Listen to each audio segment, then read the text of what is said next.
Hello all. In this video I will provide you the summary of ninth chapter from the second module, Gender Justice and the Media, written by Ammu Joseph. About the author, Ammu Joseph is a journalist, author, media analyst, and she is famous for her writings on the topics like gender, human development, media and culture. She was awarded many awards like Donna Allen Award, Media Award, for her constant engagement with gender issues. And she is also a visiting faculty of several institutes of journalism in India.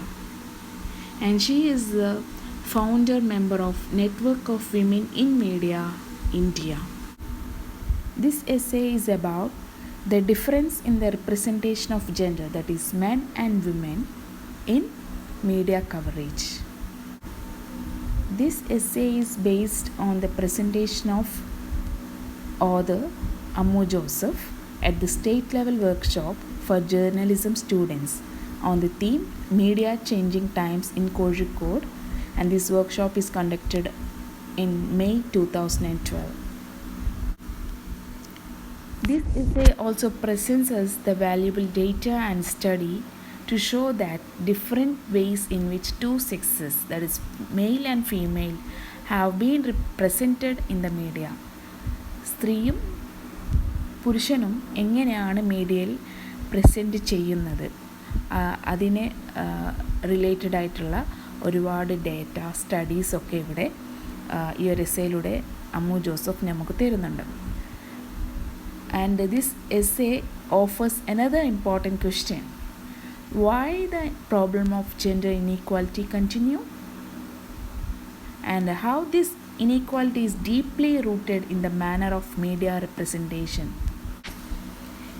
എന്തുകൊണ്ടാണ് ഈ ഒരു gender inequality എന്ന പ്രശ്നം തുടർന്നുകൊണ്ടേയിരിക്കുന്നത്, അതുപോലെ തന്നെ എങ്ങനെ media റെപ്രസെൻറ്റേഷനിലെ ഈ ഒരു ജെൻഡർ ഇനീക്വാലിറ്റി ആഴത്തിൽ ഉൾച്ചേർന്നത് എന്ന രണ്ട് ചോദ്യങ്ങൾ, പ്രധാനപ്പെട്ട ചോദ്യങ്ങളാണ് ഈ ഒരു എസ്സേ മുന്നോട്ട് വെക്കുന്നത്. So coming to the title, Gender Justice and the Media, what is gender? So remember this definition. It is defined as the socially constructed roles and behaviors that a society typically associates with males and females. ഒരു സമൂഹം ആദ്യമേ തന്നെ construct ചെയ്ത് വെച്ചിട്ടുണ്ട്. ഒരു സ്ത്രീ എങ്ങനെ പ്രവർത്തിക്കണം, അവരുടെ റോൾ എന്താണ്, ഒരു പുരുഷൻ എങ്ങനെ ഉണ്ടാവണം, അവരുടെ റോൾ എന്താണ്. സോ ഈ ഒരു construction of male and female is referred to as gender. Then what is gender justice? Gender justice is the equality between men and women in everything, in all scales of life. Then what is media? Channels of communication through which we can communicate all ideas, information, data, music, promotional advertisements, etc. The men and women are portrayed in a stereotypical manner by the media.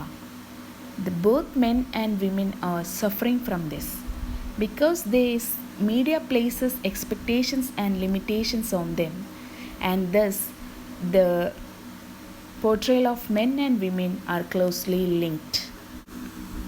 Next, define masculinity, femininity. What is it?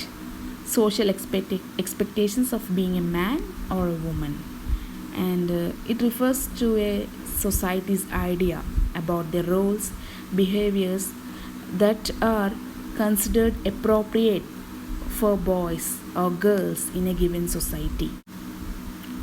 ഒരു സമൂഹത്തിൽ ഒരാണെങ്ങനെ ആയിരിക്കണം, പെണ്ണെങ്ങനെ ആയിരിക്കണം എന്നുള്ളതാണ് ആണത്വമോ സ്ത്രീത്വമോ. അപ്പോൾ അവരുടെ examples നോക്കുകയാണെങ്കിൽ handsomeness, muscular body is equal to masculinity. Caring nature, submissiveness, tender body is equal to femininity. Then what is stereotypical representation? It is generalized way of viewing and presenting something. ഒരു കാര്യത്തെക്കുറിച്ചുള്ള പൊതുവായ ധാരണയാണ് stereo type എന്ന് പറയുന്നത്. മീഡിയകളിൽ for example ഞാൻ പറയാം, വില്ലന്മാരെ എങ്ങനെയാണ് പ്രതിനിധീകരിക്കുന്നത്? കാണാൻ പേടിപ്പെടുത്തുന്ന, വോയിസ് പോലും വളരെ ഗാംഭീര്യം, നമുക്ക് അത് വോയിസ് കേൾക്കുമ്പോൾ തന്നെ പേടിയാവും. സോ അങ്ങനെയുള്ള ഒരുപാട് നെഗറ്റീവ് ക്യാരക്ടേഴ്സിനെ എല്ലാം കൂടി ഒരുമിച്ച് ഒരു വ്യക്തിക്ക് കൊടുത്ത് അയാളെ വില്ലനാക്കുന്നു. So this is the stereotypical representation of a villain in many movies, Indian movies. So next we can discuss how the topic gender justice and media are interrelated. First one is related to media content. How men and women are represented by media. ചില issues ഉണ്ടായാൽ, ചില events നടന്നാൽ രണ്ടുപേരും ബാധിക്കുന്നത്, സ്ത്രീയായാലും പുരുഷനായും ബാധിക്കുന്നത് different ആയിട്ടായിരിക്കും. അവർക്ക് രണ്ടുപേർക്കും ഒരുപോലത്തെ ഈക്വൽ ഫോക്കസ് കൊടുക്കുന്നുണ്ടോ? Are the adequately representing both men and women ആണ് first concern. Second concern, people's access to media as media professionals. The decision making within media organisations, how it affects the journalist working in that institution.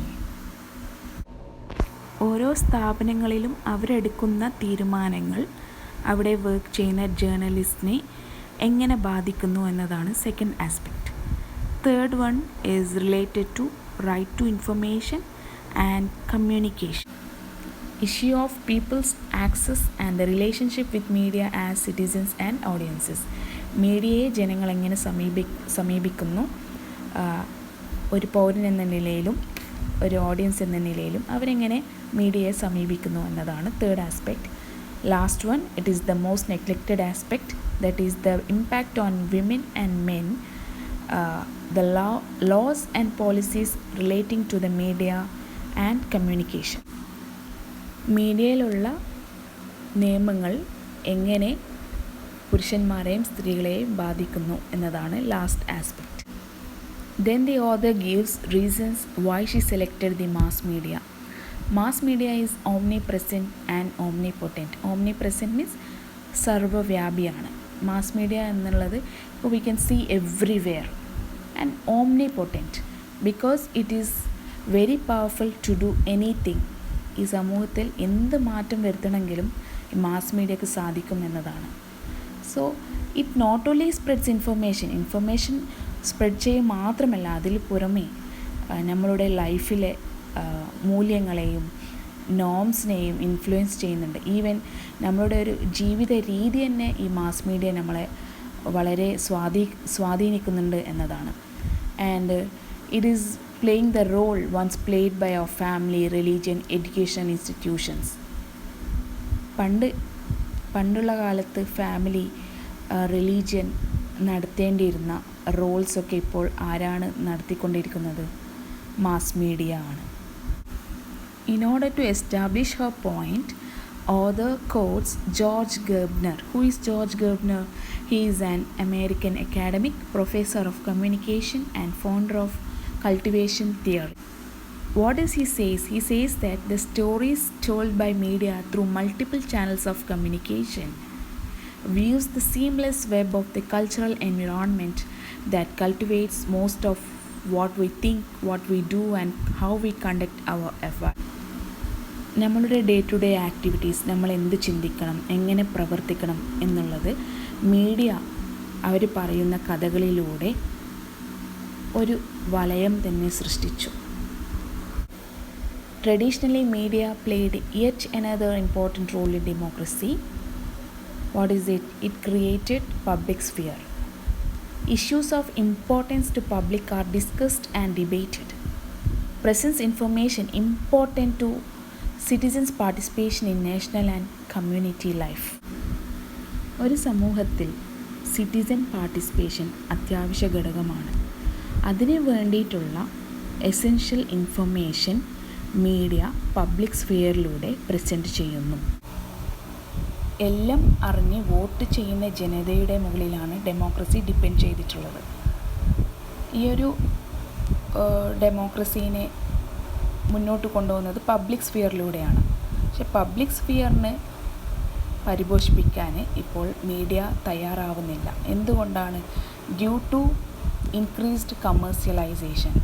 This media focuses mainly on financial gain and they are not at all promoting the main idea or the main aim of this public sphere. The media sets context for national debates, affects public perception of issues across socio-economic and political continuum, determines who has voice, who has silenced, which issues are discussed and how they are framed. Through this, media have the power to maintain status quo or challenge the dominant order. National debates conduct ചെയ്തുകൊണ്ട് പൊതുജനങ്ങളുടെ കാഴ്ചപ്പാടുകളിൽ സാമ്പത്തികപരമായ രാഷ്ട്രീയപരമായ കാഴ്ചപ്പാടുകൾ മാറ്റുവാനും മീഡിയയാണ് തീരുമാനിക്കുന്നത്. ആരുടെ voice കേൾക്കണം, ആരുടെ voice silent ആക്കണം, അതുപോലെ തന്നെ എന്തൊക്കെ ഇഷ്യൂസാണ് ഡിസ്കസ് ചെയ്യേണ്ടത്, അതെങ്ങനെ ആ ഇഷ്യൂ വന്നാൽ അതെങ്ങനെ ഫ്രെയിം ചെയ്ത് ജനങ്ങൾക്ക് സമർപ്പിക്കണം.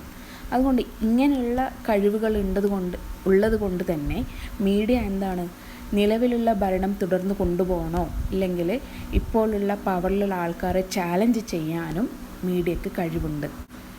Next, Ammu Joseph studies about the data presented by GMMP. Its full form, Global Media Monitoring Project. It is a world's largest international study of gender in news media. മാധ്യമങ്ങളിൽ സ്ത്രീ സാന്നിധ്യം എത്രത്തോളം ഉണ്ട് അതിനെക്കുറിച്ച് ഒരു ഡേറ്റ പബ്ലിഷ് ചെയ്യുന്നതാണ് GMMP. അവർ 1995 തൊട്ട് start ചെയ്തു. Every 5 years they will publish their data. So what are the key findings of this project? The world population, women constitute 50%, but only 24% women are heard in newspaper, TV, radio in 2010 as well as 2015. There was no improvement. Then what about India? Only 21% of women are present in Indian news media. Then she talks about the women's presence in internet news stories, tweets. Traditional news മീഡിയയിലുള്ള സ്ത്രീകളുടെ അദൃശ്യത internet news സ്റ്റോറീസിൽ കുറച്ച് കടന്നു കയറിയിട്ടുണ്ട്. Because 26% of women were seen in globally internet news stories and feeds. In India, women were better represented in internet news. Traditional newsil India backward ആണെങ്കിൽ internet newsil women were better represented. 36% of women appear in internet stories, but here tweets were not included. ഇത്രയും വലിയ inequality വരാനുള്ള main reason എന്ന് പറഞ്ഞാൽ absence of gender angle in hard news എന്ന് പറഞ്ഞാൽ front important ന്യൂസിൽ gender angle, gender lens ഇല്ല എന്നതാണ്. ജെൻഡർ ലെൻസ് ആംഗിൾ എന്ന് പറഞ്ഞാൽ എന്താ? To see the things through the perspective of gender, male, female, the other sex. Media is the fourth estate. ബാക്കി 3 estate എന്താണ് ഡെമോക്രസിയിൽ? Legislative, executive, judiciary. അപ്പോൾ മീഡിയ ഹാസ് ദ പവർ അല്ലേ? അതുകൊണ്ട് തന്നെ അവർ ഫോർത്ത് എസ്റ്റേറ്റ് ആയതുകൊണ്ട് എല്ലാവരുടെയും ഒപ്പീനിയൻ, ജനതയുടെ ഒരു വിഭാഗം മാത്രമല്ല എല്ലാ വിഭാഗത്തിൽപ്പെട്ട ആൾക്കാരുടെയും അനുഭവങ്ങളും അഭിപ്രായങ്ങളും അവരുടെ ന്യൂസിൽ റിഫ്ലക്റ്റ് ചെയ്തിരിക്കണം. ജെൻഡർ ലെൻസിൻ്റെ ഇമ്പോർട്ടൻസ് അറിയാതെ ഒരു സ്റ്റോറി പ്രസൻറ്റ് ചെയ്താൽ അതൊരിക്കലും ഫുള്ളാവുകയില്ല. So one miss out telling the whole story when one doesn't recognize the importance of gender as a key lens. എല്ലാ ഈവൻസും ഈ ഒരു ജെൻഡർ ലെൻസിലൂടെ കണ്ടാൽ മാത്രമേ അതൊരു ഹോൾ സ്റ്റോറി ആയിട്ട് മാറുകയുള്ളൂ. So Ammu Joseph says that it is the high time to join gender into mainstream media coverage. Gender should be incorporated with the mainstream. Next ഒരു important പോയിൻ്റാണ് gender budgeting. Is gender and budget linked? How public resources are collected and spent?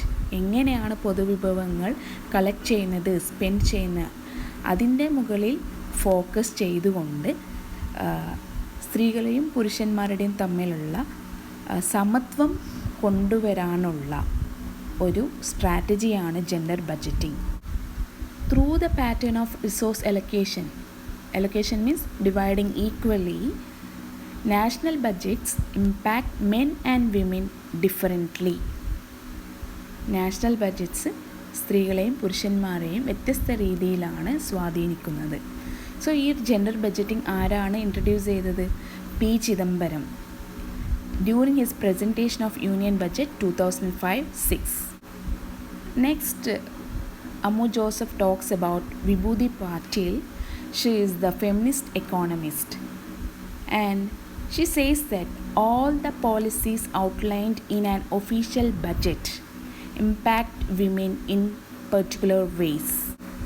ബഡ്ജറ്റിൽ കൊണ്ടുവരുന്ന ഏതൊരു policy ആയാലും, defence expenditure ആയിക്കോട്ടെ, small സേവിങ്സിൻ്റെ മുകളിലുള്ള interest, അങ്ങനെയുള്ള എല്ലാ പോളിസീസും സ്ത്രീകളെ ഏതെങ്കിലും രീതിയിൽ ബാധിക്കുന്നുണ്ട്.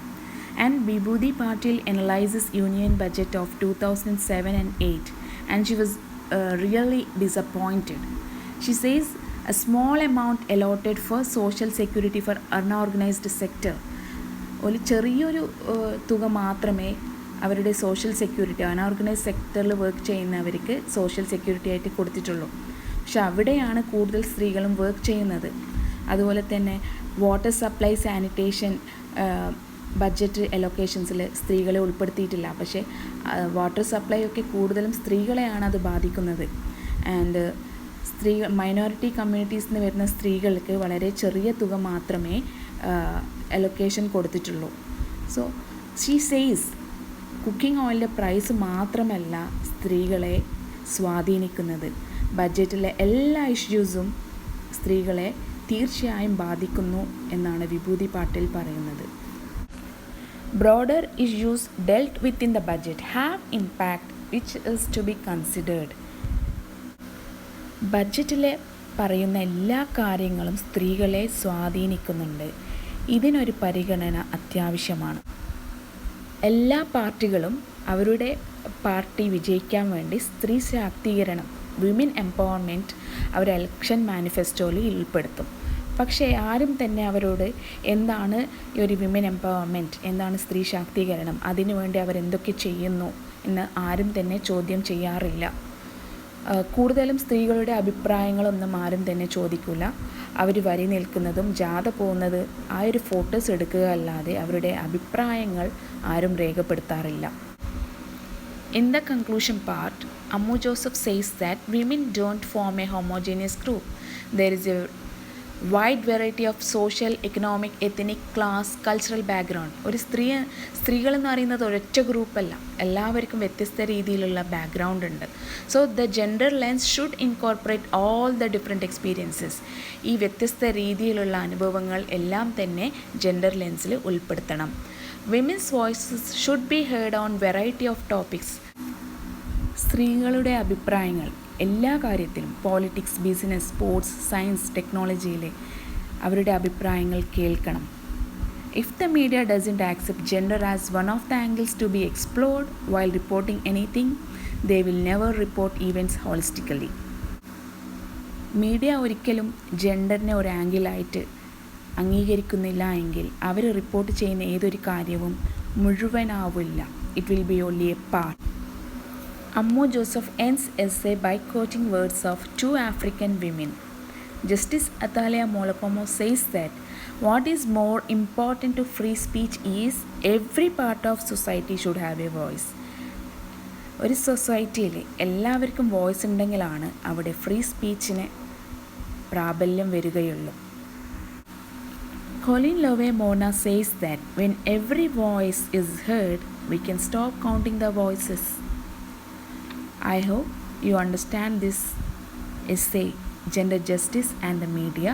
If you have any doubts, you do ask. Thank you for listening.